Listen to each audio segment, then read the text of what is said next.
everybody. Well, I'm just a simple man and the current NoDQ NXT Team Champion, and my name is Noah Foster. And welcome once again to another installment of 205 Live Matters, episode 20. Thank you all again for your support in continuing this forum for the Cruiserweight division. I greatly appreciate it. Tonight we're going to, of course, discuss this week's episode and a few thoughts regarding some of the Cruiserweights used between the three powerhouse brands of WWE and possibly the AEW effect. But first, allow me to introduce you to my guest tonight. First off, after making his debut, he is the new Team NBDQ Predictions Champion. He is a family man, and he brings knowledge beyond belief. He is the Holiday, Mr. Christopher Mace. Chris, how are you? I'm doing good. Like I said, I'm completely shocked. My first time on that video actually winning. I'm completely shocked. Good thing Kip Saban gave me a point there. Everybody else didn't pick him. Hey, you earned that victory, man. Congrats and well done. And also with us tonight, he's back after a very long time, doing everything for his brand and in college. Matt Sport to you. He is the current Aftermatch Wrestling Champion, and he hosts his own series, The Wrestling Rundown. He's also sometimes known as the Talkinator. He's the Birdman of Boston, Mr. Owen Finch. Owen, how are you? Doing very well. How are you, Noah? I'm doing well, gentlemen. I look forward to defending this title against both of you and Stephen, Jerry, Cindy, James, and Colin. This Not James. NXT TakeOver 25. It's sure to be a hell of a night. But before we get to NXT TakeOver, let's talk Cruiserweights. So tonight was episode number 131, emanating from Boomer Sooner, sorry, Tulsa, Oklahoma, Boomer Sooner Land, as we good old know, good old JR. Episode number 131, and I love the fact 205 Live always seems to change the variance when it comes to the way you introduce the show or build the main event. Sometimes it's Drake Maverick, sometimes it's a video package that actually matters. Sometimes it's just one person from the roster itself introducing you to themselves and what to expect from this show while hyping themselves up. This was a little bit of a different approach as we start out with the gentleman, Jack Gallagher.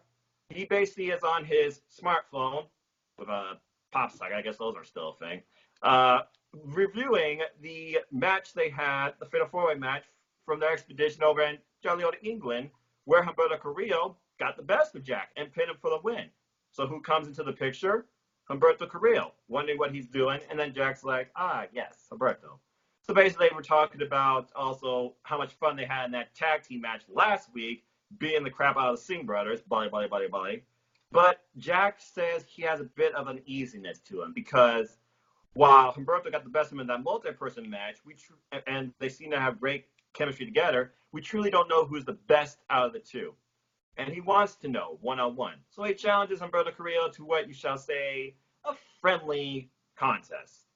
And Humberto, he accepts, saying, it would be my pleasure to beat you again. And then we get right into the show.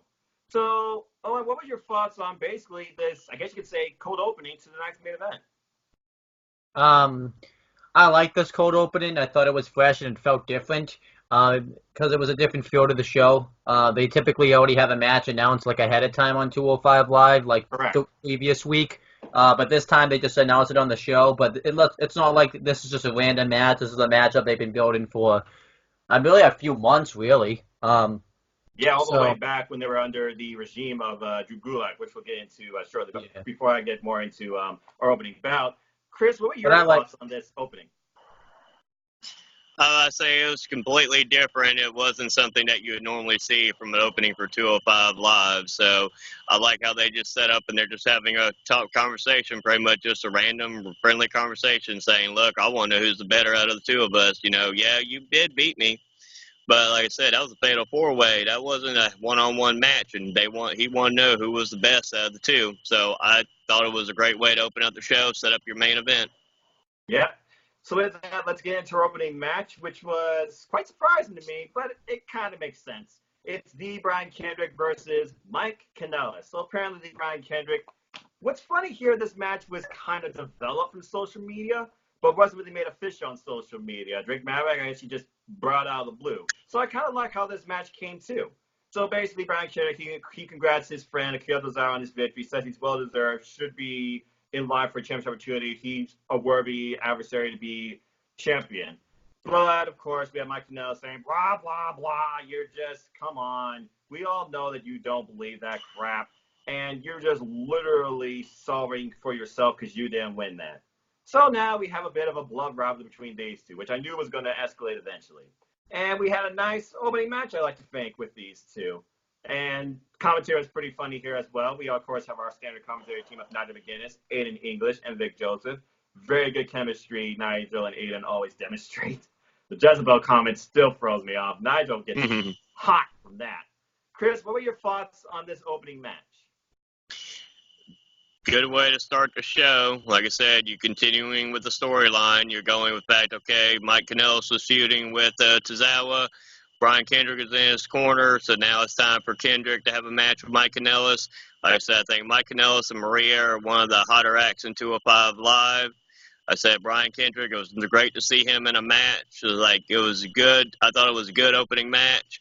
I liked the interaction. I liked how he kept trying to go. Brian Kendrick tried to keep going for a submission, went for sliced bread, tried to go for a submission. I loved the counter that he did get out of that submission and how he did it. And then when he hits the move again, then he goes for his finish, which it should be called Love Hurts or something along the lines. I don't know what exactly his finish is, but that'd be a good name for it. So I'm gonna call it Love Hurts anytime he hits it from now on.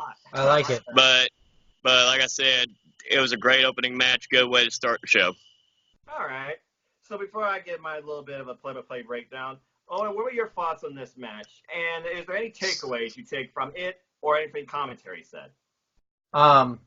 Yeah, I like the match as well. I just got to make sure I point something out here. So technically, I was thinking about turning the show off because they mentioned Blood Money and how Brian Kendrick and Mike Kanellis are both going to be in the Battle Royal. And I did say, if 205 Live built to that show at all, I turn it off.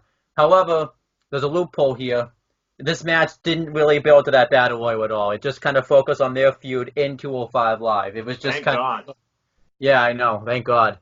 But I really like this feud even goes back further to the social media stuff because obviously you have Mike Kanellis who attacked Brian Kendrick before he was supposed to have a match a few weeks ago, and then because this is kind of why I like 205 Live, because he's feuding with he was feuding with Akira Tozawa, he indirectly was also feuding with Brian Kendrick in a sense also as well. And I really like this too. It also just shows too that cruiserweight wrestling isn't always just about high flying. Here it was just mainly who was the best technical wrestler out of these two, and I really liked it. I really liked you'll probably break it down, but the suplex off the steps that Kendrick hit on Mike Kanellis, nearly a mini superplex, it seemed like. Mm-hmm. Yeah. The way Mike bounced. And then and I liked how aggressive Mike Kanellis was, and yeah, I don't know if he went over here because obviously we'll get into this in the main event. There's talk that his contract's expiring soon, so he may not resign. So maybe they want to keep him happy, but I feel though that might not change anything because winning a match right here, I don't think would change his mind because it's not like you want a title or anything like that in this match. So true, but it feels like to me when I look at 205 Live, wins and losses actually do matter. Gee, another place I wonder if that actually matters at all. But anyway, let's go ahead and talk about this match a little bit. So of course we get a bit of a filling out process. Pretty fast kickoff too. It really didn't come into one man's favor until you got basically a rebound clothesline from Brian Kendrick, who immediately tries to lock in the captain's hook. But, of course, Mike being the Baron, he's aware, he gets out of the ring. I don't blame him one bit. And then Mike, he regains the advantage. First, after damaging his hand into the ring post. Dumb move there. Not nearly as bad as Drew did once in that blindfold match, but that's a whole nother era of wrestling. And then they're fighting outside of the ring for a while, and Mike, he really gains an advantage after suplexing Brian Kendrick into the barricade, and then he goes for another suplex in the ring, quick cover, nothing special. Following that, we get a chin lock, a bit of a minor rest fall, but not so much to the point that, you're going to get bored or this is the direction of the match. He immediately changes it up, and then he goes for power move after power move into another cover, still nothing really effective, enough for even a 2.5. We get some chops in the corner, and then we get a bit of counter wrestling because it was a game of control. You got counter superplex attempt into kicking party. A kick was countered, and then Brian Kendrick, once again, relying on his savviness, into another captain's hook submission. But again, Mike Kanellis, he gets out of that. And then moving forward, we get, as you all like to call it, the attempted superplex to Brian Kendrick, off the steel steps, very top steel step. But the Brian Kendrick, he counted, and he ended up superplexing Mike Kanellis off it, bouncing him off the floor, both men down. This was really one of the most pivotal spots, I feel like, in this match that really kind of drew who could gain momentum here.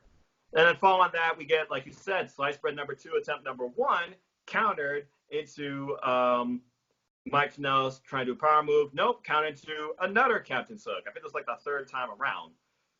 Basically, though, Mike, being a savvy veteran, he rolls through, and we get I think almost a Michinoku driver from him. This is the first one, into a nice pinfall, but still not enough.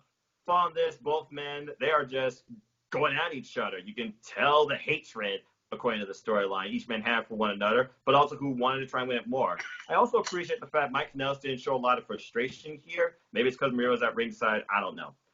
Anyway, there was an exchange, punch, kicks, elbows, super kick party. There was a super kick, then another super kick counter. And then that super kick got countered into a vicious clothesline, one of Mike Kanellis' signatures. And then following that, Lee Brian Kendrick, though, he regains momentum. We get a sliced bread number 2 again, perfectly executed, but it was near the ring ropes and Mike trying to roll out of the ring. But Lee Brian Kendrick, to his credit, he tries to get him in the ring. Still not enough for a 3 count. I feel like if Mike was not that close to the ropes, he probably would have won here. But he didn't, because following this, Mike just went into another gear as we got quite a finisher combination here. 2 super kicks, another Michinoku driver, and as you now call it, Chris, that swinging DDT, love hurts, into the cover for the win. Nigel ecstatic, Maria ecstatic, and Mike feels very much relieved. So I wonder if this is the end to what these two are going to do against one another, and is this building towards maybe the next potential candidate to the Cruiserweight title, which will be in shortly. But I thought this was a really nice opener. And as far as the commentary goes, my one takeaway is Nigel being the heel. At least he was on point, and I agree with this. Drake Maverick, focus on 205 Live. Don't focus on the fucking 24/7 title. And we're going to get more into that later, folks. But that is. So, yeah, I thought it was a very nice opener, and, hey, it builds Mike Kanellis' momentum after losing that crazy 5-way dance. So, following this, we get, like you said, the mention of Blood Money, Lars, Lucha House Party, who the fuck cares? Anyway. I fast-forwarded through it. Me too. Anyway, we go into the office where we find Drake Maverick talking with the champion, Tony Nese. And Tony Nese is saying he's getting restless. He wants to be a fighting champion. So he actually vouches and praises for who comes in shortly after, Akira Tozawa. And he actually wants to fight Akira for the title. So he formally requests it. But Drake Maverick, a man that doesn't show favorites, looks at wins and losses, and really looks at the whole roster and treats this Cruiserweight title something special. He says that he's going to take under consideration because he wants to make no rash decisions. Akira, Pascal, they both leave the office. Foreshadowing of things to come, I don't know, but I feel like Akira's definitely back in the title picture, and I feel like he deserves it. Owen, is there anything else you took away from this backstage segment? I liked it. I like how Tony Nese wanted to be a fighting champion, and he doesn't want to just sit on the sidelines. I think that's cool. And, Akira Tozawa's role was pretty good here. Drake Maverick's role I thought was good, but, this is an example where main roster likes to fuck over the, gotta be PG here, screw over the developmental brand. Glasses off, express yourself. Fuck that. My forum is unscripted and uncensored. All right, there you go.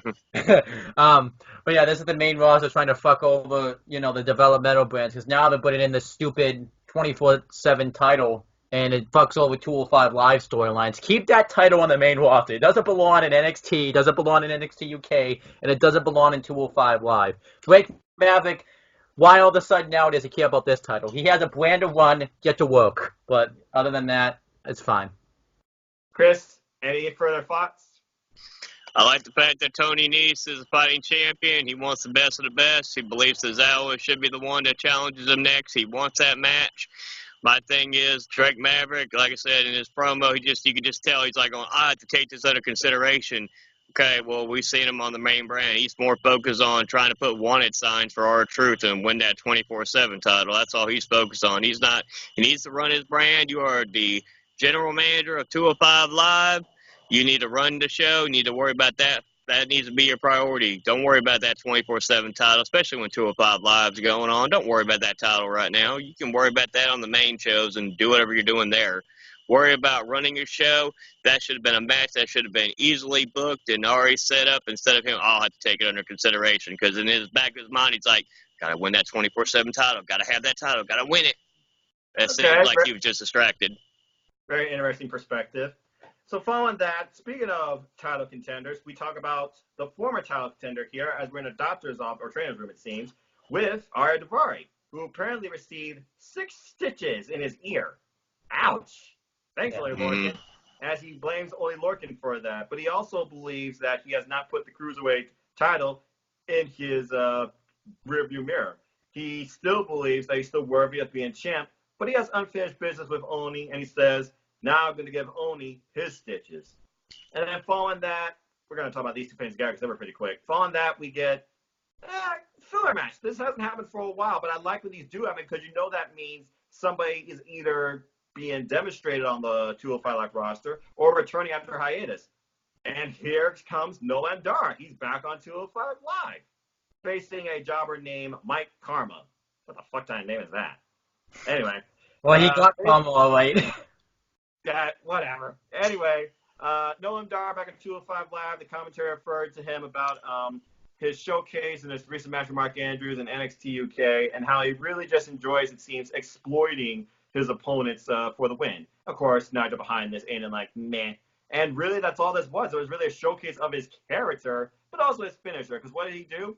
He took this guy completely for granted. Whether it's just rubbing his face and be like, hey, calm down. Or just literally joking around with the guy, throwing him out of the ring one side, out of the ring on the other side, and then hitting his Nova roller after a punt kick. But I'll give the jobber this, because this jobber got more offense than I think any jobber has recently in main roster memory. He got a few strikes in and then attempted a crossbody and failed miserably. And Noam Dar wins and goes over. Then we get the cheap heat promo with Sheriff Schreiber saying, hey, does this win put you back on track in 205 Live? But as he says, I never got off track. Setbacks, the only setback I had was due to jet lag. The Supernova is still solid beyond belief. And now I'm going to prove I can be a top star on both continents. Thank you. Goodbye. Oklahoma sucks. All right. So, welcome back, Noam Dar. That was a really lazy promo. It made me laugh, though. Yeah. Noam Dar, he's funny to his credit, and this is better than what he used to be used to. And I'm glad he's back on the roster. Chris, any thoughts on Noam Dar being back on 205 Live and basically his current character being portrayed? Well, before we get into that, I want to speak about Daivari. I did kind of like that promo, how he's talking about, he believes he should still be the Cruiserweight champion. He should be the one that's his champion. But now he's got unfinished business. Lorcan gave him stitches. He busted him up. He said he wants his payback. Just a basic, simple storyline of, all right, you got me. I want to get you. I kind of like it. Just keep it simple and easy with a storyline. That's always a good thing. Yeah. Getting into this match with Noam Dar, like I said, great to see that he wasn't seriously injured. I'm glad he's back. Like I said, I'm glad he's on 205 Live. I'm glad he's on NXT UK. Like I said, the match was just like pretty much just I'm going to show off my character. Wasn't anything spectacular. Wasn't anything for me to write home to mom about or anything like that. Just pretty much was a demonstration of his character, his heelish ways about doing everything. And like I said, his promo, like I said, it was corny, but it was funny at the same time. Here's my idea with him. Okay, he's talking about he wants to be the best in 2 continents. Correct. So, and I know I pitched this on group chats and stuff, but I used Devlin. But this is a good example since I can pitch this now since he's actually on both shows. Correct. What I would end up doing is you want to make that 24/7 title relevant or have any kind of purpose or end game to it, have Noam Dar end up winning that thing. Here's the reason I would say why. He don't have to have it on 205 Live. He can go take that title to NXT UK and make that the European title. He can make that into something relevant. That's the only way I see the end game with 24/7 having any relevance on 205 Live matters. That's the only end game I can see where it actually be relevant for one time to have it on there. I really think that's brilliant, considering our Truth already cost the European title, and NXT UK doesn't have a mid-card title, but they seem to have a very strong mid-card. That's very interesting fantasy booking. That would not only strengthen the value of that title, but would also probably strengthen awareness and build this star even more, not only on NXT UK, but 205 Live. I really like that. So before we get any more into my thoughts about Noam Dar, Owen, your thoughts about Ari Daivari, Noam Dar, the match and the promo. I liked Ari Daivari's promo. I thought it was a good way for him to set up a new feud. I wouldn't be surprised, too, if Oney Lorcan really did give him stitches in his ear, because he was bleeding pretty bad in that Fatal 5-Way match last week. So, oh, yeah.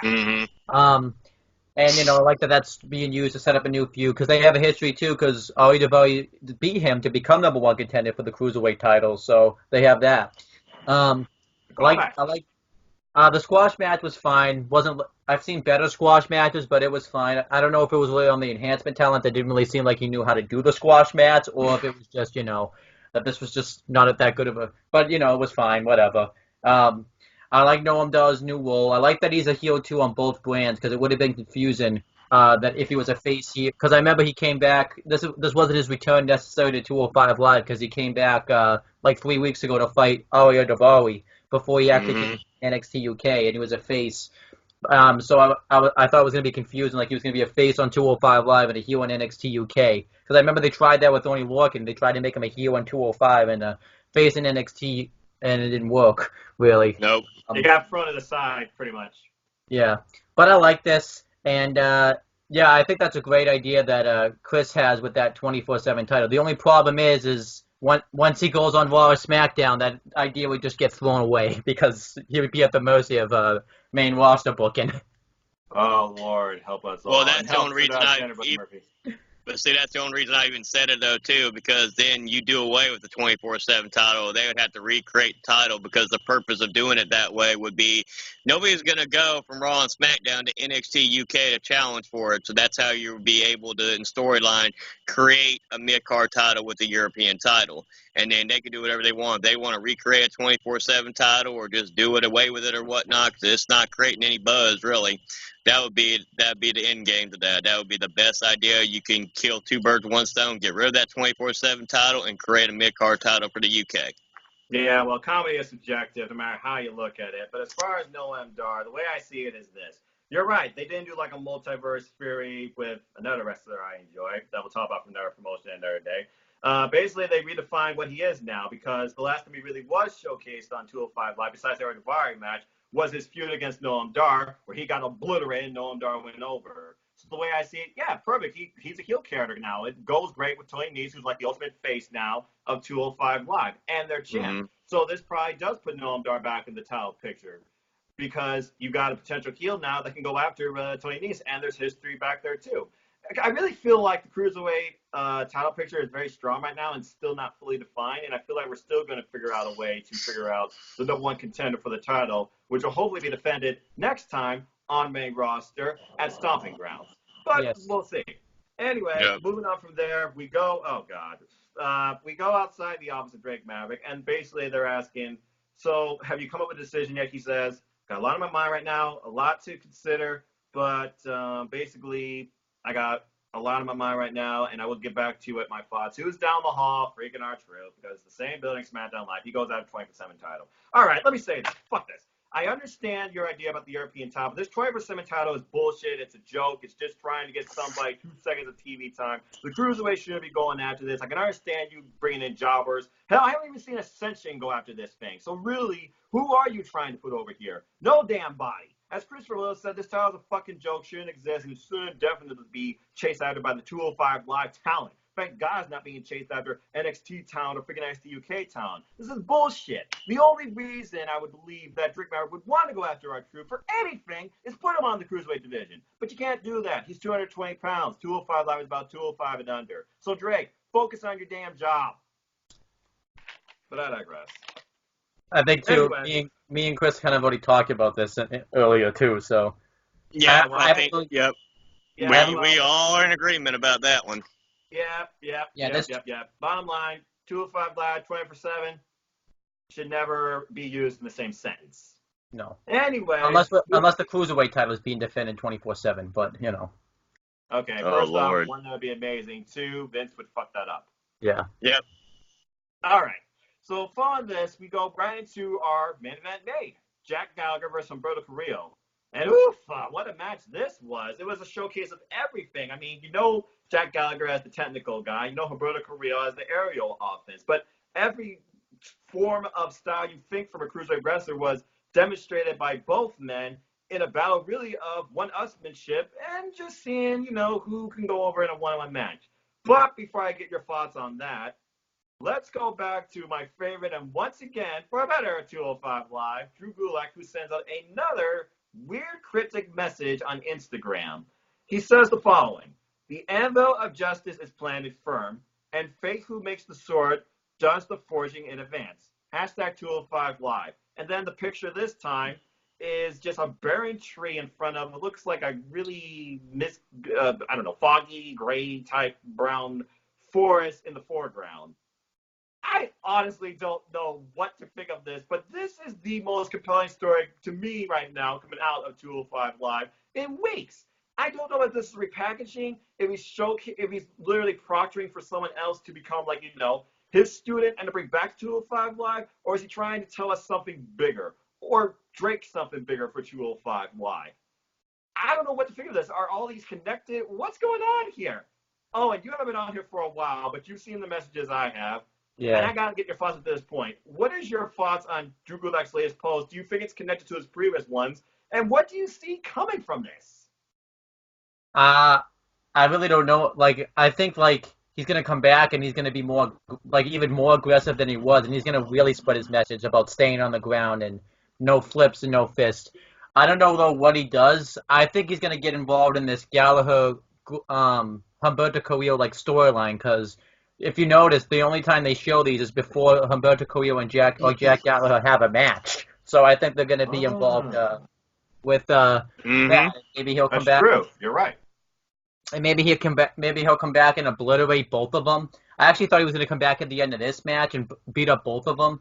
And I think this is going to set up maybe a triple threat match with Gulak versus Gallagher versus Humberto Carrillo. Because I still don't know what's going on with Jack Gallagher either. Is he just faking being a babyface, or is he actually going to be a babyface eventually?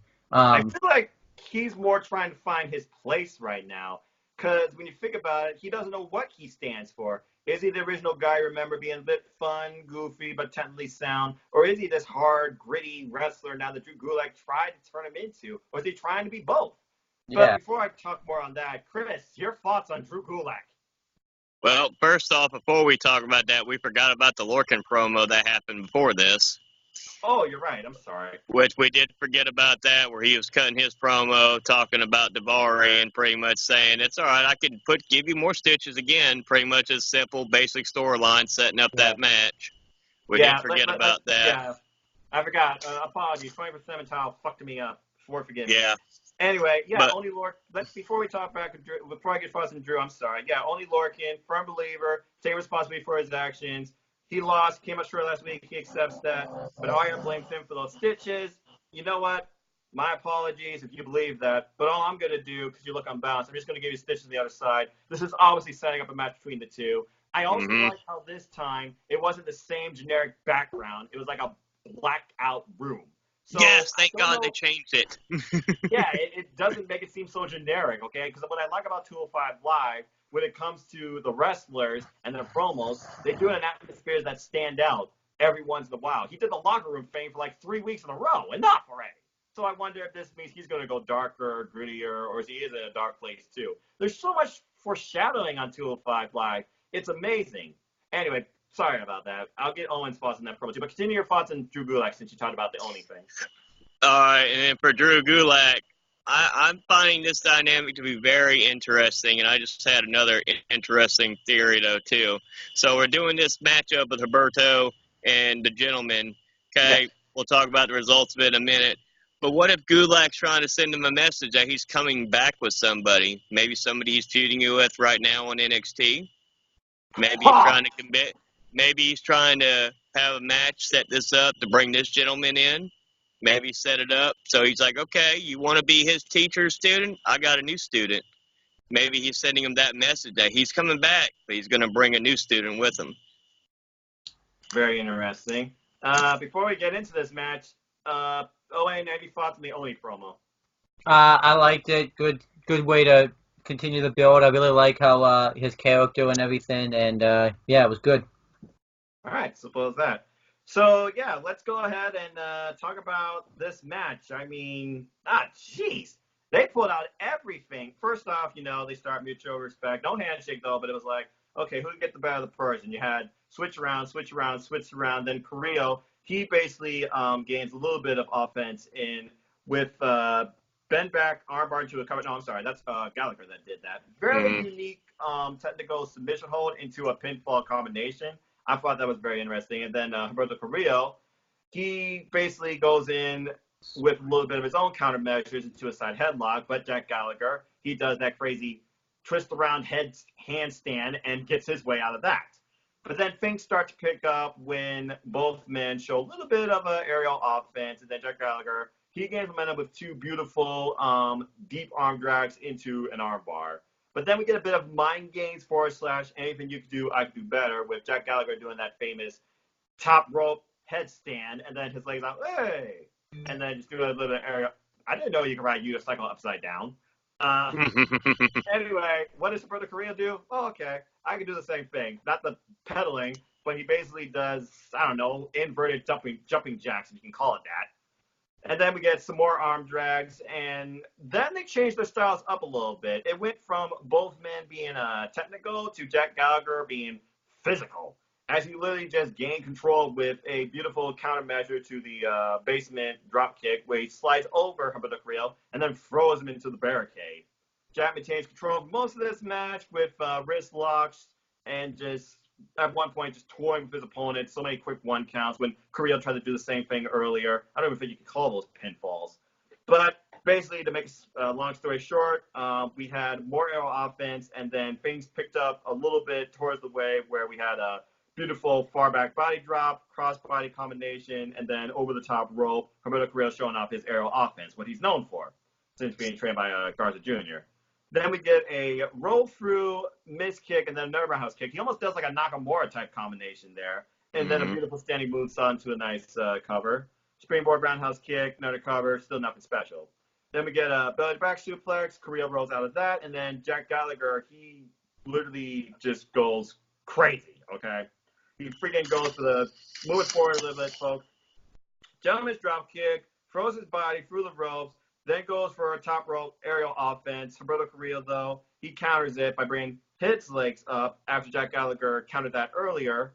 And basically, the long story short, he caught him with a roll-up. It was really interesting. I was expecting, him to do like his Aztec Rex to really finish this match. But, yeah, this was a very nice back-and-forth one-on-one bout. And I feel like these two are going to go one-on-one again. But due to your foreshadowing, it might turn into a tag team type affair. I'm very interested to see what happens between both these men. Drew me told us a lot more. I can talk about this match, but I don't want to ramble on. So before we move on into our next set of, on this show, Owen, any other moves, moments, or takeaways you take from this match? When he hits the drop kick, I really like how he even says, I'm better than you, because I thought that was just a nice little storyline element that they threw in there and stuff too. Right.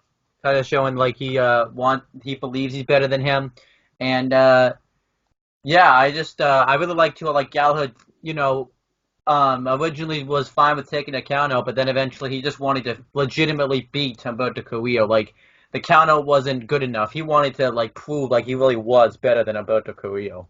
I loved Aiden English's commentary where in the beginning portions of the matchup they're locking up and stuff, and his whole gimmick is that apparently he thinks Humberto Carrillo's handsome, so he acted like he zoned out. I was like, I'm sorry, I would have commented, but I was just too busy looking at this lodge of handsomeness, so he says something to that. It was pretty funny. Dude, if there was one missed opportunity they did, I like Beth Phoenix and commentary in NXT, they really should have put Aiden English down there instead. Him, Mo, and Nigel would have been awesome together on commentary, I think.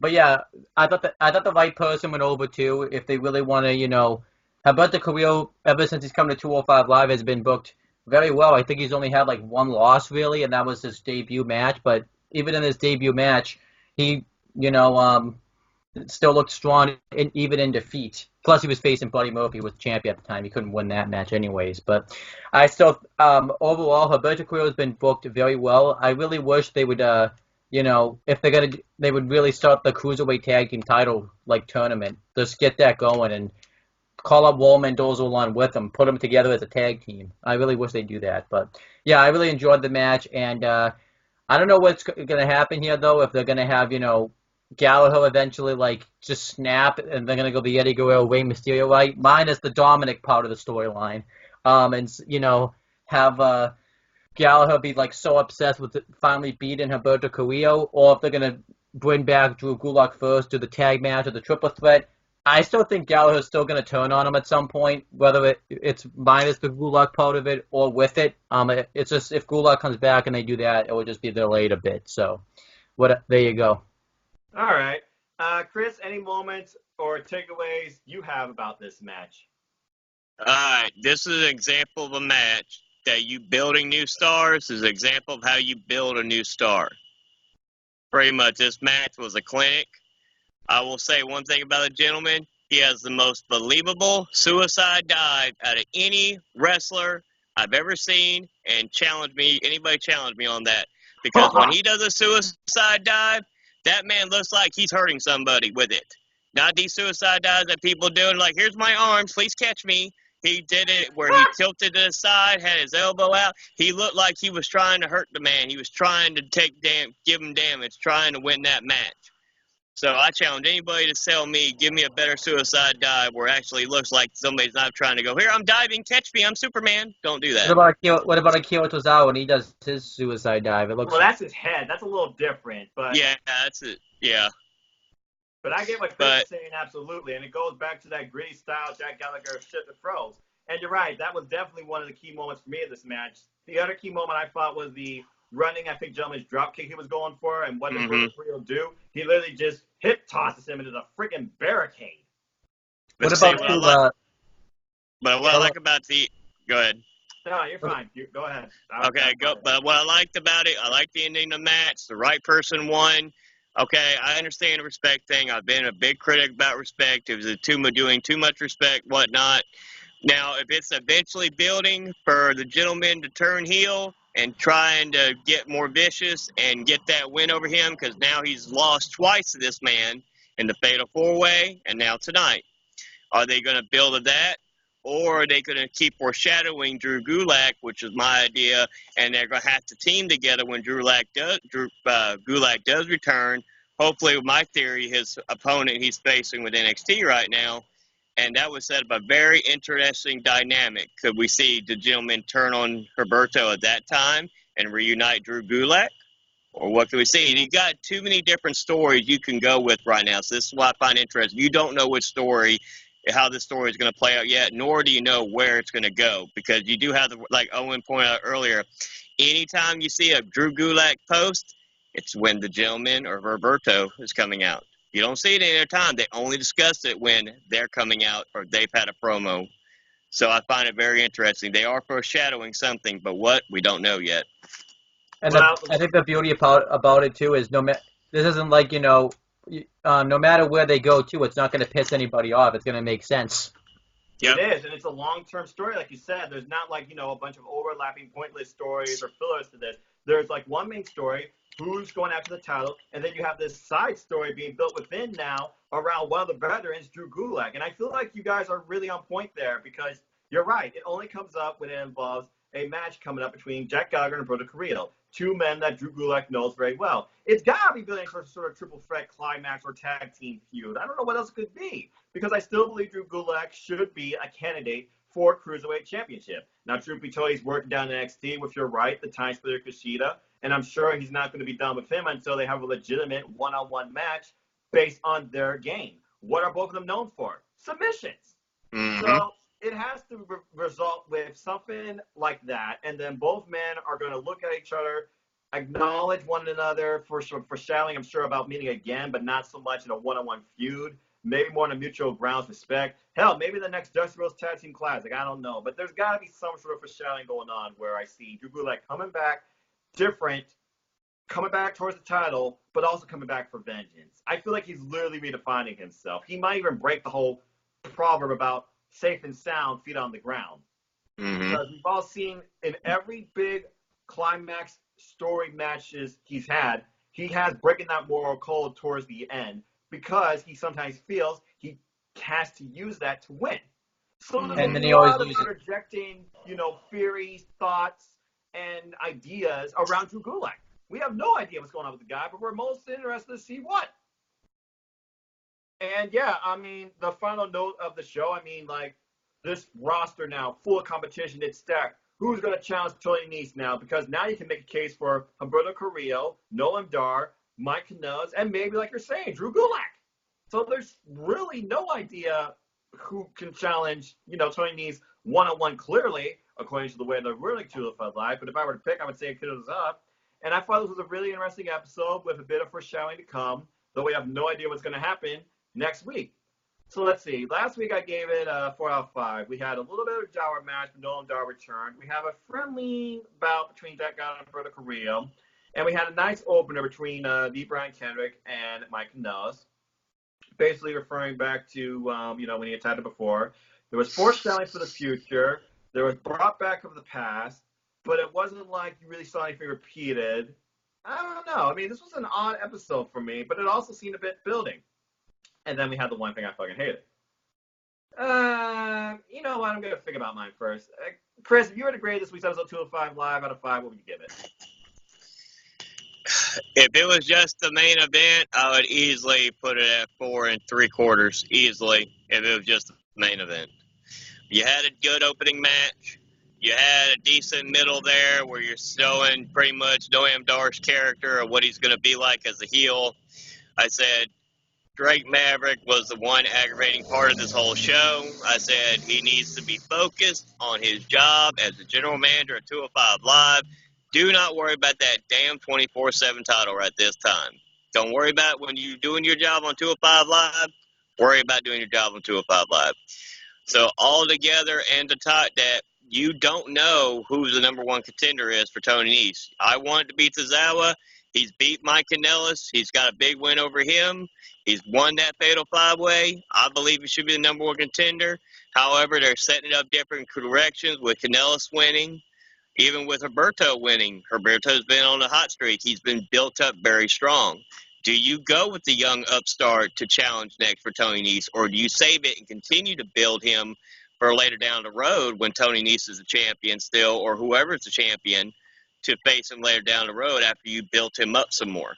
So I like the dynamic, how they're setting up that there's all these different challengers that are ready to go and all have a right to say, hey, this is why I should be challenging. So for that, I'm going to go with my final score. I'm just going to go 4 1/4. Okay, respectable. Owen, you're great. Yeah, I agree with Chris. I'm going to go 4 1/4 for basically everything that he just said. The only thing that keeps it from being a 4 3/4 is that stupid 24/7 title. Get rid of that title. We don't need it. I'm glad you also didn't mention the freaking announcement for something I could give 2 shits less about. Yeah, I agree with both of you. I feel like this was definitely a little better than last week because we got a bit more showcasing of who else can be a potential cruiserweight title candidate. And Humberto Carrillo and Jack Gallagher, they put on a clinic. You have an original and you have an up-and-comer. The up-and-comer going over on the veteran. We don't know where Jack Gallagher stands in this, as we saw a bit of a very confused, distraught look. So I agree. This was a very good episode and a lot of foreshadowing to come. And I feel like even though it wasn't announced, I feel like one match we're going to get next week, R.I. was only Larkin. Well, we don't know if he's even going to be cleared to wrestle. Still tape-wise. But one question I have, I know it's random, but does the 24/7 title get can people defend it in a legitimate match, or do they just do these random backstage segments and such? Well, yes, they can defend it in a legitimate match. Okay. Your definition of legitimate match versus gimmick match, I think, varies from mine. Because you got to remember who came up with this. The USA Network. We need something to engage people on. You need to bring more viewers. This is the answer we're referring to. This is that's brilliant. I thought I was a genius. And here we are. So no, I'll say this too about the 24/7 title. It's a good concept. I liked it when they did it with the hardcore title, but the difference is the hardcore title was defended in legitimate matches, and you had the first champion didn't lose their title in 23 seconds. Yeah. The very first champion was Mick Foley. Yeah, big difference versus Titus O'Neil. Stay tuned, folks, to Know the Q review. I'm sure they're going to talk about this title more, too. So with that, let's move away from that shit, and let's go ahead and talk about some simple stances. So we're in a very unique situation with one person I feel in particular, Mike Kanellis. He's already talked about how 205 Live has reignited his love for wrestling. But there's been rumor before that they're leaving, and Maria put that to rest. But now it may seem more legit with two reasons. One, AEW effect, and two, his contract is expiring very soon, a few weeks in June. So, Owen, I pose the question to you. Mike Kanellis, does he resign or does he go away, and do you see him going to AEW? I could see it happening. I really would like him to, because he's worked in ROH, and New Japan and stuff for so long. Like, he knows the Young Bucks, and stuff like that, because he's worked with them. And I think he would, I think he's being used fine in 205 Live, but I think, he could be used in a way so much better. If he goes to AEW, he could be in contention for the world title. He could be, if they put in a big mid-card bout, he could be in contention for the mid-card title. I just think he could be doing so many better things. But I also kind of question too if Mike, and plus if he could freaking use his name, that'd be nice. Yes. Because remember, that's another thing that got taken away from him was his name. He can't even use his last name. But also, I think about it like this. Last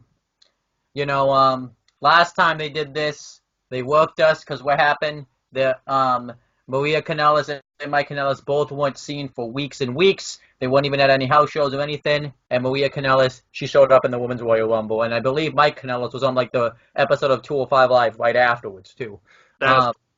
So they could be working us because that's the thing. Mike and Maria Kanellis are very good at working us when it comes to their Instagram posts and things like that. And plus, too, it allowed Mike Kanellis, I'll just say Mike Bennett since I'm talking about the person right now. It allowed him to get clean and get off the drugs and things that he was off of. So maybe he feels like he owes WWE in a way. And also, too, I don't know what are these 205 Live schedules like too? Because obviously do they wrestle anywhere else besides 205 Live? Because if that's the case, maybe he likes the fact that he doesn't have to wrestle as often, just being in 205 Live, and you can go home. Because remember, he's got a little girl at home and stuff too. So, I could see him going to AEW, but I can also see him staying with WWE. Plus, if he likes 205 Live a lot and it really invigorated his passion for wrestling, I could see him staying and really wanting to really establish that brand. So it's really kind of tough for me what I think he's going to do because I could see him doing one or the other. But if what I want to see, plus too, if he leaves too, it hurts kind of 205 Live because he's one of the big names on the show too that they really focus on and stuff too. Because that's the thing, one of the flaws with 205 Live right now is main roster likes to rate talent of developmental brands because they rated Cedric Alexander and Buddy Murphy off the show. Oh, by the way, how they doing on the main roster? They're not. They're just freaking going after 24/7 titles. So, yeah, great job right there, guys. So, you know what? Just because I'm gonna say he stays. I'm gonna say he stays in 205 Live. Because I don't think AEW really needs him to. They got Jon Moxley. They got Chris Jericho. They have a lot of big stars. There's probably more to come. I think AEW shouldn't too. One of the mistakes that TNA and WCW made was they relied too much on the past WWE stars and rejects and stuff. And if Mike Kanellis or Mike Bennett, since he'd be Mike Bennett when he goes, if he goes there and they just push him to the moon, it's the TNA effect all over again. So I say he stays in WWE. For all the reasons I say he should stay. Very interesting points. Chris, what is your stance on Mike Kanellis? Do you see him resigning with the company, or do you see him going back to maybe Ring of Honor or just the Indies? Do you see him stopping wrestling at all? I see him resigning for WWE. I see him resigning for 1 year, and this is why my theory is on this. AEW has been very successful so far with their one show. They gonna have to do more. And like I said, I was a big fan of the show. I was a big fan of Double or Nothing. They're gonna have to continue to build on that. Mm-hmm. Mike Kanellis, Mike Bennett, as a man, has to look at it that way too. Do I want to go over there and do this with all these stars they have right now? Or do I want to stay on something where I found my love and passion again? Do I want to stay with this company even just for another year to see where I can go in 205 Live and see what they do with me? And like I said, that man has to give WWE credit. This is the one time I'll give the WWE credit, though. They did help that man get him into rehab and get him clean. They did that. That was a great story of him getting clean and coming out cleaner on the other side because he was going in a dark place. I will give WWE credit for that by helping that man get himself clean. I think he will stay with them. He want to only sign a year deal, just see where he goes, and he'll keep his options open. He'll look, he'll see what Ring of Honor's doing, New Japan's doing. He'll look and see how AEW has been established when they get on the national TV. He'll look at all his options then. So for now, my opinion is he'll at least try to sign a one-year deal with them and see where it goes with 205 Live. Yeah, when I look at, people talk about AEW effect, everything's better there, the grass is greener, WWE, blah, blah, blah, blah. I look at it like this, okay? Yes, there are flaws to WWE. But when it comes to 205 Live, I don't see a lot of flaws in that system, at least not right now. Truth be told, we know that a couple people left because, of indifferences. And they seem to be doing all right where they are. Now, as far as... Also, too, Noah, that was the old chapter of 205 Live when they left. That's true, but also you did have a recent departure from somebody, under the different regime of 205 Live. For whatever reason. And as far as I know, Kendra's doing okay. But anyway, as far as Mike Kanellis goes, if I were to think about, his contract expiring, his wife, Maria, very savvy businesswoman, been in WWE, knows the way it works for years. Like you said, she knows how to work us on Instagram, knows how to work the fans. But they both respect this brand. They both respect what it's done for them. They both respect the WWE. And I feel like, Mike really fits in 205 Live, so I definitely see him resigning. Now, as far as what's to come from it, he says that he wants to get into the ring with people like Oney Lorcan. I can see 205 Live evolving more, adding another town or two to their roster. So I'm just keeping it simple, and I'm going to say that he does resign, like you said. I don't see Mike leaving with everything that WWE has given him. And 205 Live has truly reignited his passion for wrestling. Now, honestly, I feel like some other people want to go to 205 Live if they are a passionate fan of wrestling. And probably go down there and wrestle and refine themselves too. But again, you gotta be that weight limit, and you gotta see if Triple H can save you. I wonder if Triple H played in part, by the way, with the decision to bring Mike down to 205 Live. I don't know whether or not that was disclosed in that interview I listened to from 411 Mania. I'll have to go back and see that. All right. So yeah, Mike Kanellis, great 205 Live. Let's hope he stays. Okay.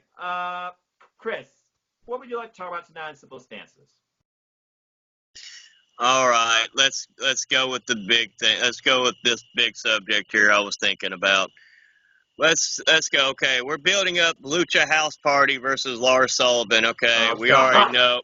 Listen, no, but we're already going through this. Okay, God, here we go. But we already know the ending of this is going to be. But when would it be acceptable for a 205 Live star to actually challenge a main roster person? When would be an acceptable time? What would be an acceptable concept for that to happen where actually a main roster person shows up on 205 Live? These two individuals have a feud, for a standing feud, where one is somebody from 205 Live is either going on Raw or SmackDown to feud with this and vice versa.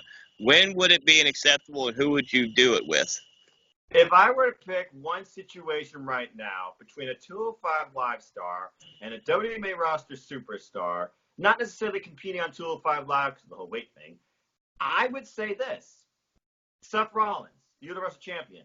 He wants to be a fighting champion. This is his life. He wants real competition. Okay, he doesn't need that Brock Lesnar bullshit wearing down on him. There's one person with probably as big as a heart as him, if not bigger. Open challenge and have him face Cedric Alexander. It will show what Cedric Alexander can do. It will give you an idea of what 205 Live brings you.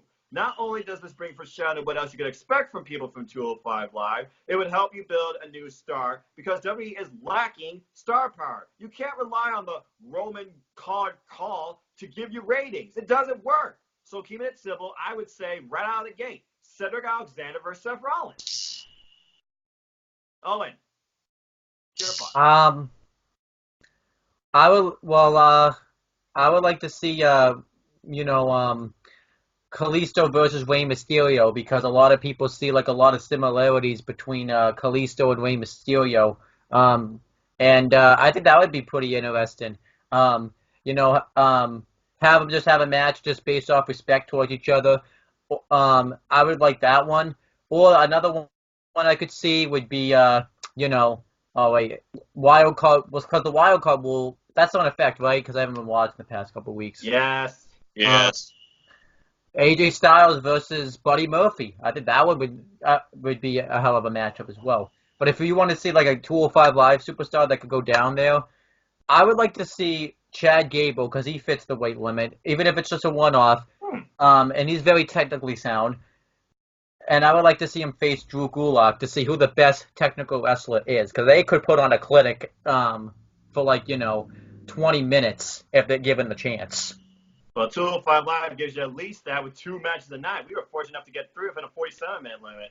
I like those a lot, but going back to what you said about Kalisto versus Rey Mysterio, that's a tribute to the Lucha Libre style. As y'all know, as a fan of wrestling, I look at Best Super Juniors. I recently saw Dragon Lee versus Teton, and Reshiu Ono was the referee. They pulled out the Mexican flag. They put out a mask of Reshiu Ono, the best he's looked in a long time. And it was truly a Lucha Libre showcase. It was incredible, fast-paced action. Show what both men can do. Show why you should respect this style of wrestling. With Kalisto and Rey Mysterio both being United States champions, I can see that being for the United States title and elevating it.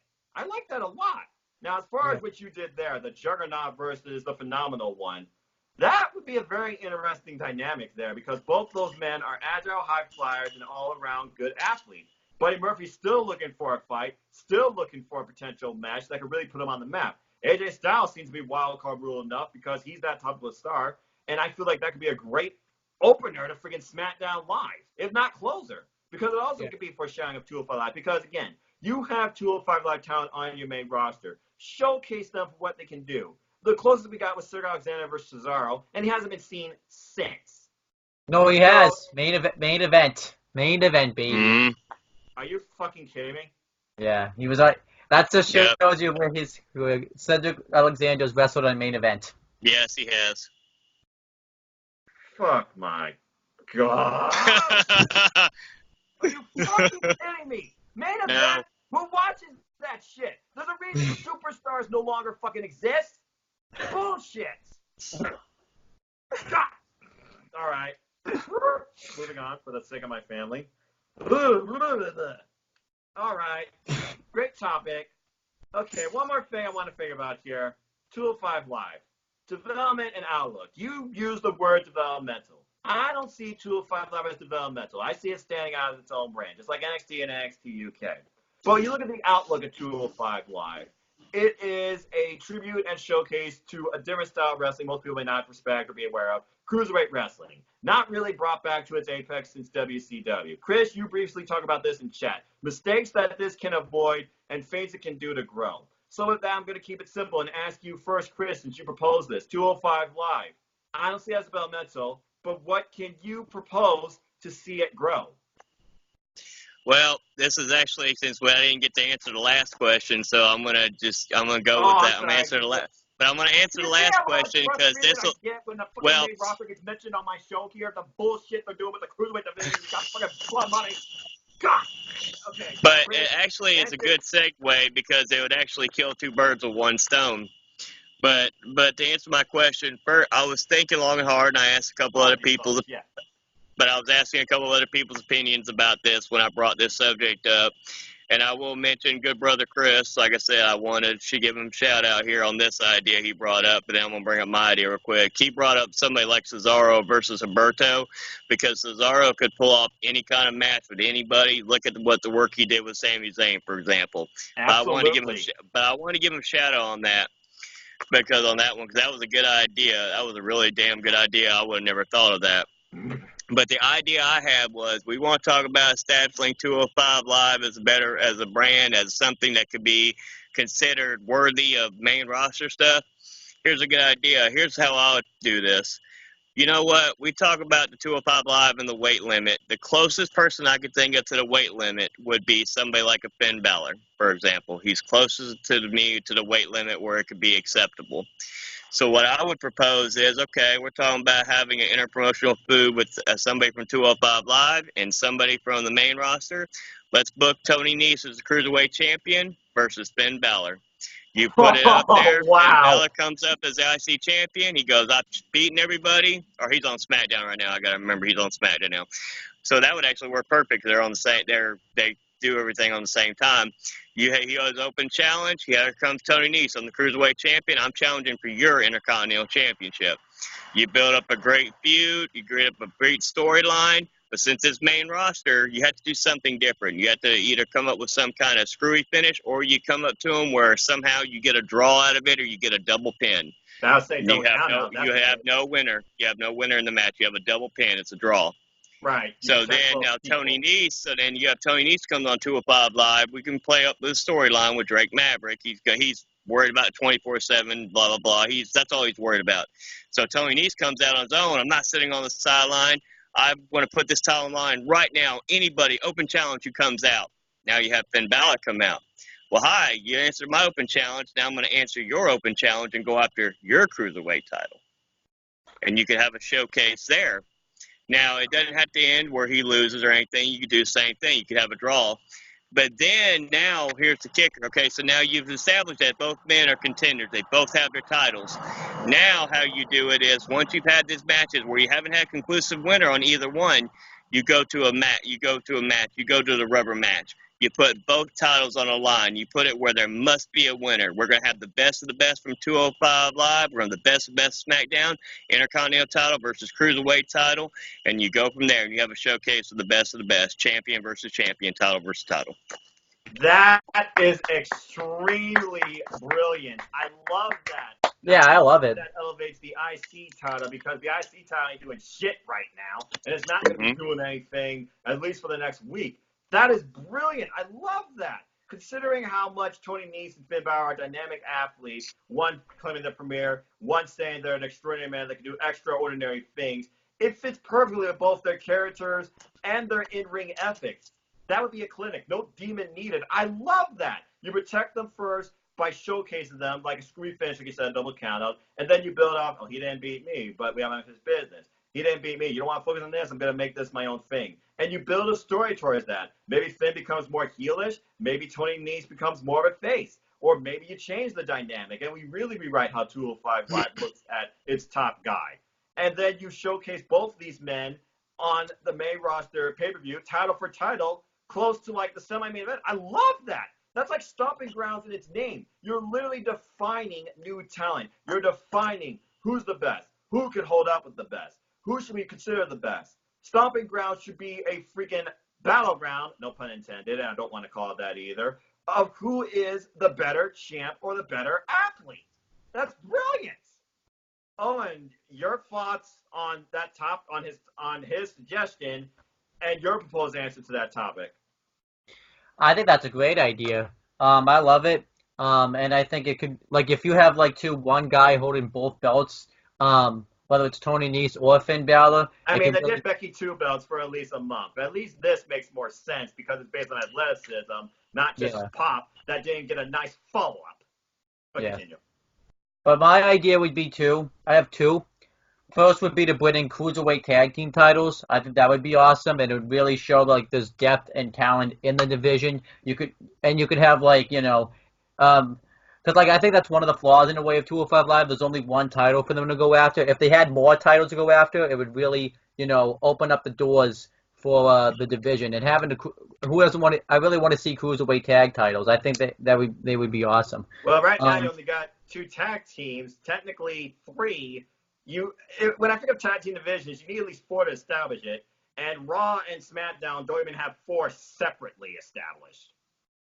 Yeah, we've come up with, and then another idea I had was Maybe make it, instead of putting like 205 Live like right after SmackDown, because that's kind of not really helping 205 Live because a lot of people don't stay for the show, so they'll kind of film in empty arenas. Why not put it in Full Sail and make it kind of part of the NXT brand in a way? You can have because the Full Sail crowd would love it and it would feel big, like the Full Sail crowd would be into it. And I think if you make it part of the NXT, and obviously NXT UK would be included because it's kind of, part of NXT. You open up more opportunities for more contenders to be a part of the, 205 Live division, like, Tyler Bate, Flash Morgan Webster, Mark Andrews, even Tyler Breeze because he's in NXT now too. Will Mendoza, because that's kind of one of the flaws is the 205 Live Raws is kind of small. If you make it part of the NXT brand, maybe make NXT, 90 minutes, you could really have like a nice fourth title for the NXT brand to fight over. So that's what I would do. I would make it part of the NXT brand, put it into Full Sail, because then it would never get showcased on like a kickoff again. They would get showcased in the right way. And think about it, you have more Manalo calling the action too, which would be awesome for the brand.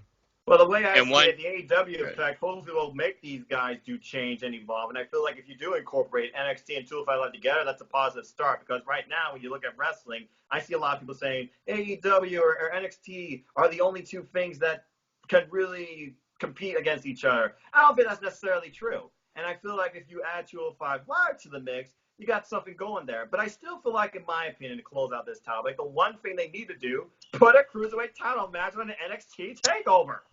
Yeah, that'd be nice too. All right. Or UK.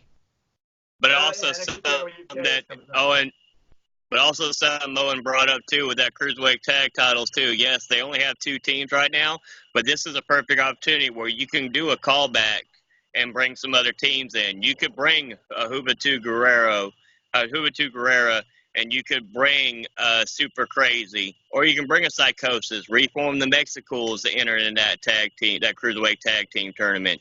You could bring you could pair the likes of the Ultimate Dragon and Tajiri because they all are still actively wrestling in the independent scene. You can do a callback to past Cruiserweight stars.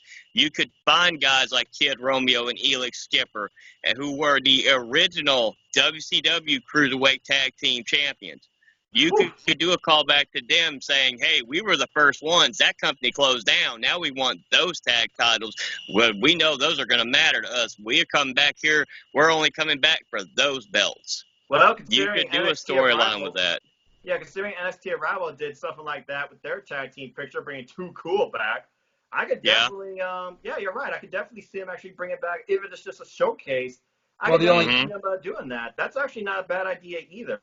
Heck, maybe you can surprise somebody. I know Flip Gordon's contract's going to be up, I think, within the next year. Bring Flip Gordon on 205 Live. The only problem is putting back people from the old Cruiserweight division. You got to remember the Cruiserweight division was different back then because I think the weight limit was higher. I believe it was like 215. Yeah, but Gregory Helms, Shane Helms, he works backstage. Drew Yang, I have no idea what he's doing. And who's another one? Who used to be Brian? Paul London. I have no idea what he's up to. Yeah. Shannon Moore, I don't remember last time I saw that guy. So you really would have to try and do some reaching out there. But you do bring up a keen observation there if you were to do something like that. Just be like a showcase for showing. Hell, AEW did it with their freaking international promotion showcase match with the women. Mm-hmm. Yep. Hashtag AEW effect. But, yeah, I think that's definitely something to consider. All right. Well, now that I got my anger out of the way and I think I'm finally back on track, is there anything else anyone would like to add, or do you think that's enough for tonight? I got something. What? So, WWE's building, there's possibly going to be a Cruiserweight title match. We just don't know who the contender is. The one thing I hope they don't do is do not put, this is actually the one time I'm asking for this, do not put the Cruiserweight title match on Blood Money 3. Fuck that. Yeah. The Cruiserweights don't really need to be a part of that show. They don't need to be a part of that stink. I know technically like Mike Kanellis and Lee Brian Kendrick are going over there, but like I said, that's not their match. And I don't think 205 Live, you could tell, isn't really directly built into Blood Money 3. Like I said, do not put a cruiserweight title match there. It's a really bad idea. Plus it's going to go in front of a crowd that you know isn't going to give a crap about it because one, the Saudi crowd doesn't give a crap about anything unless it's freaking Goldberg, Undertaker, Brock Lesnar, all these types of crap. And just this show shouldn't even happen to begin with. And don't make me boycott 205 Live too, because if 205 Live has a cruiserweight title match at Blood Money 3, not watching 205 Live next week. I shouldn't say ever again, but not that week or the week after, because I don't want to see the backlash of the 205 Live cruiserweight title match. So don't you dare do that. Before Chris says anything, 205 Live matters. It does not belong on the kickoff show. Applies to freaking wrestling stages in front of wrestling fans. Not a Julius Caesar, Roman Coliseum, release the lions, fight to death for me, showcase, fight for my pleasure because the prince owns Vince. In the name of professional wrestling, do not soil what this division and title stands for by putting this on Blood Money 3. Now, for the sake of my family, I'm just going to leave it at that because they're actually sleeping. Chris, speak. All right, I think at this point let's change the subject. I got a good main event topic. So we're talking about 205 Live matters and everything like that.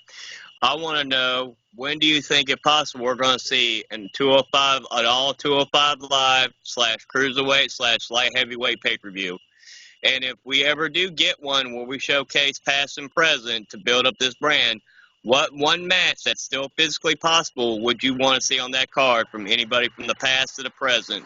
What one match would you want to see on that showcase to showcase the history of the cruiserweight, the light heavyweight, all the way to 205 Live now?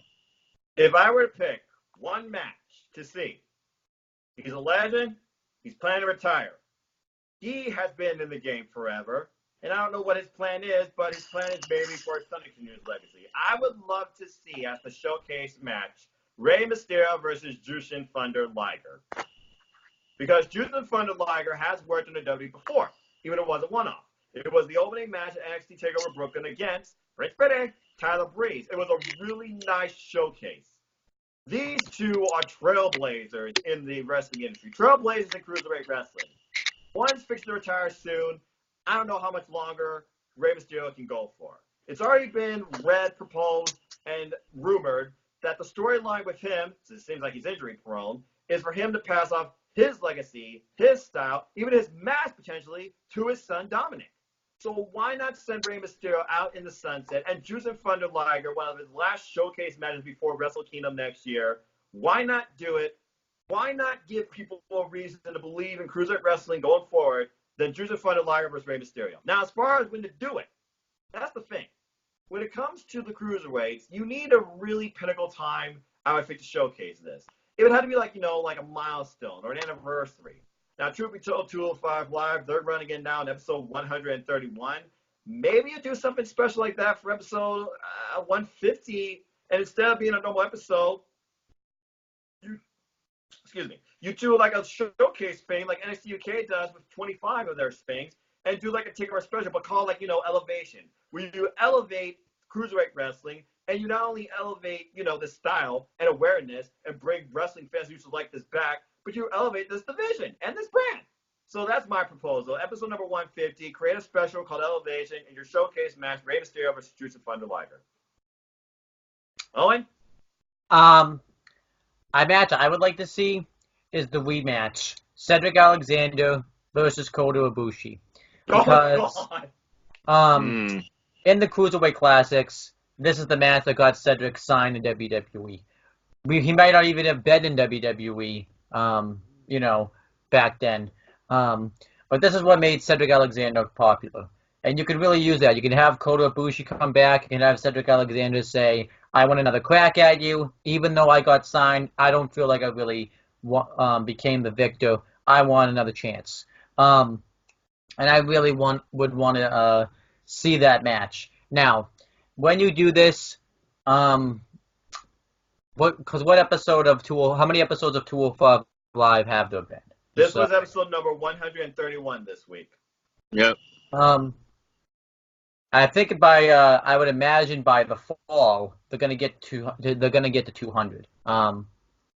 So I would obviously know you would. My math's not the best, but I'm assuming by the fall they're gonna get to 200.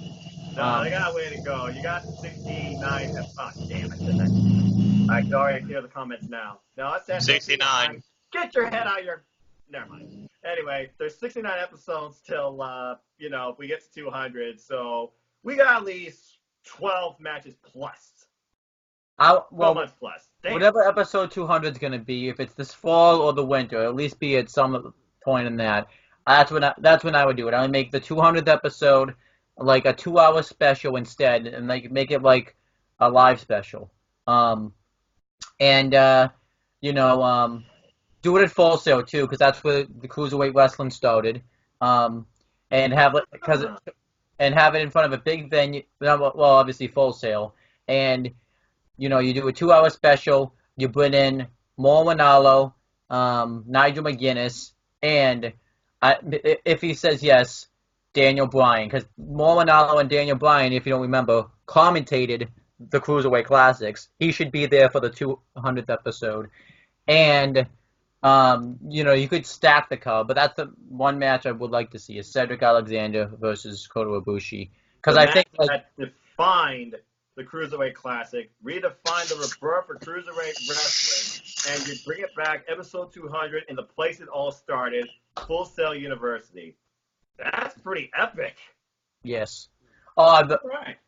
And if you want to, you can put in, you can put in Nigel and Aiden too, but I don't know about doing a 4-man commentary team. Let's not go crazy there. Remember, Survivor Series is already doing 5 people, and that was an effing disaster 2 years ago. Yeah. Okay. Let's not blow things out of proportion here. So, Chris, great topic. What is your suggestion? Well, I'm going to first off agree. I'm going to take an idea from both y'all scenarios. I agree with Owen about doing it at Full Sail, and I agree with you on doing it on episode 150. Those two topics I absolutely agree on. But it's got to be an epic match. It's got to be something that would be just about as big, if not just about as big for Cruiserweight Wrestling as The Rock versus Hogan was at WrestleMania. Oh, so I would say you would do Tony Nese, who is your Cruiserweight champion, as long as he's still champion. You do the storyline, like I said before, and I brought this up in past episodes. You do the full circle back with Rey Mysterio. He was the Cruiserweight champion. He became the heavyweight champion. Has won numerous titles in the heavyweight division. You do a callback. You bring him back. He wants to end his career. He wants to be the new face of 205 Live. He wants to go after that belt one more time. He wants to end his career back where it all started. You have it all come full circle. You have a program with each other. You make the match interesting. You do it as a callback to the times in WCW. You do mask versus title. Then you have to pick who would you want to see go over. This is going to be past versus present. Obviously, in my opinion, this would have to be Rey Mysterio's final match in the wrestling to me. This would have to be his swan song. He would have to put Tony Nese over. He would end up being where he unmasked. Finally, the real reason why he should unmask, not because of WCW Super Brawl 2000, but a damn good reason why he would unmask, because now he is putting the present and the future over with Tony Nese, and at the end of the match, he lays his mask down in the ring, he gives his bow, and he does his swan song. That's the way you should do it as a main event. Wow. Talk about the close to a career. Damn. Well, I think on that note, I have nothing else to say but this. Hey, Triple H, we are all here. 205 Live matters to us. Hire us. We'll create your show. Yeah. All right. Well, then, I think that this concludes this special, epic, profanity-filled, fantasy booking-filled, disoriented, fun and entertaining, overall awesome and enjoyable 20th special episode of 205 Live Matters. So with that, Chris, thank you so much for your insight, your support, your positivity, and just your overall love for Cruiserweight Wrestling. Where can people find you and anything you want to plug? Well, actually, I'm going to say something different tonight for once. Like I said, I've plugged myself and plugged No DQ and everything for a long time on each and different episodes. Everybody knows how to find me at this point. I just want to take a moment to tell these two guys in general that, helped. In reality, it actually helped you get motivated to start this show and help people like Colin start his show. I really want to take time to thank these two individuals, Stefan, oh my good Lord, I'm going to go brain dead, get tongue twisted. Stefan and Jerry. Like I said, they gave me a chance on NXT Tea Party 27, and I have never looked back since then. I know they helped motivate you to start this show in the first place. And instead of just talking about where you can find me or promoting a bunch of stuff, I just want to take a time for just a minute and thank those two gentlemen right there, because I feel like without them two gentlemen pushing you to do this show, getting guys like Colin and myself and other people on that show, this show wouldn't be happening right now. So for that, and just for giving me a platform to be able to talk about wrestling and have fun and enjoy talking about wrestling with people that love wrestling. Because at the end of the day, we've all become one big family. With all of us that do these shows throughout the week, we take time away from our family stuff just to have enjoyment and talk about wrestling.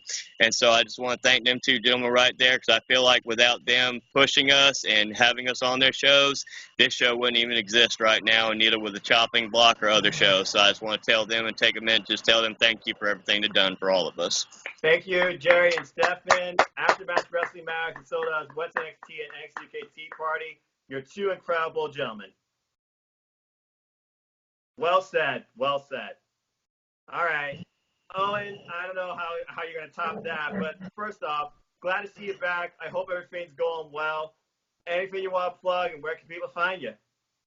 Yeah, you can find me on my 3 YouTube channels, first being Wrestling Fortune 44, where I do the Wrestling Rundown. The Retro Wrestling Review series is coming back tomorrow. You're welcome to come on, Noah, because we're going to work it around you. We're going to be reviewing NXT TakeOver Brooklyn, the first one, because that's where Jushin Thunder Liger shows up. So if you want to come on, Noah, just let me know. And then I do. Wait a minute. Hold on. I do. Yeah, Chris, if you want to come on too, you can. If you're not working.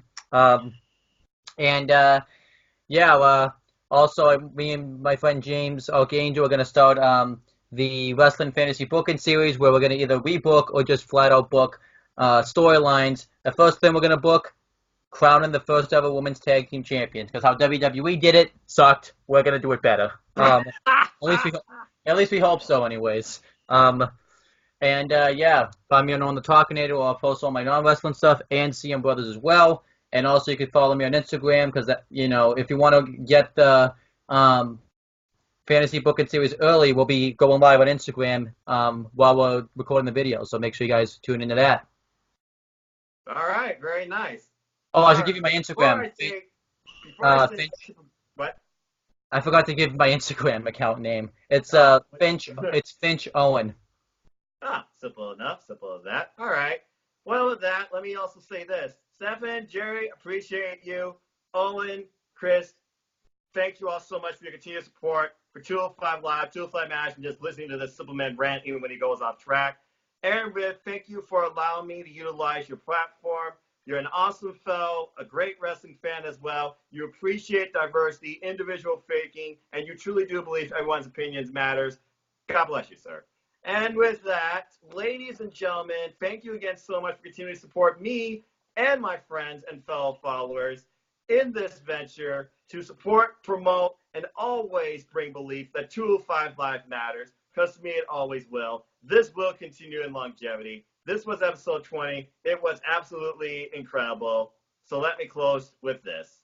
I'm just a simple man and the current Team No DQ NXT Team Champion and a lifelong fan of wrestling. So if you want to follow me, talk anything wrestling, talk anything on 205 Live, 205 Matters, or Cruiserweight Wrestling, Cruiserweight Division in general, You can look me up on Twitter, nodq.com/Noah. It takes you to my Twitter page.